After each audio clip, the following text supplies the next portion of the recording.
Our newsboy was only able to give us a little bit less accurate historical data. It was very coarse, and the table gives us a set of discrete values, 3,000, 3,500, 4,000 for the demand, increasing up to 5,500. And then he gave us the probabilities for each one of those discrete values, 10, 15, 20, and so forth. The method we need to use to get our random variable requires us to use something called a lookup function. And the lookup function requires that we have our data range like I have it here, with the information, the variable of interest, the demand, in a column adjacent to an empty column. And in this empty column, which I've labeled lookup column, we need to have the cumulative probabilities. By having the cumulative there, we can use the rand function to give us a probability to look up, and the lookup function will jump into this column, start looking for a probability. If it hits one that is bigger than it is, it drops back and gives us that value of demand. To complete the lookup table, we need to have the cumulative probabilities from this column here. So we need to use the sum function.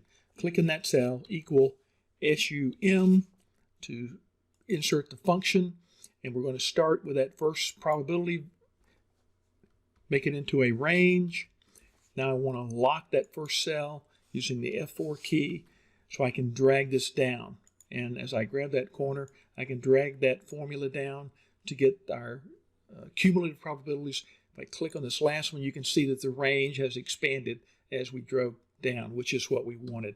Now we can use the lookup function to give us our randomized value for demand. I'm going to click in this cell here, and we're going to click in equal lookup. And that's just a basic lookup function.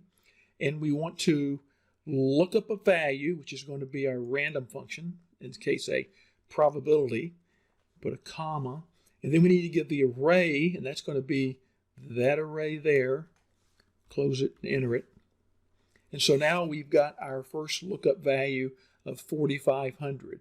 And you can see as I cycle the sheet that the lookup function will take whatever random value that is, look it up, and return the demand. So up here on our demand, again, I've used that max function in round as well in order to make sure that we get a reasonable value for our demand.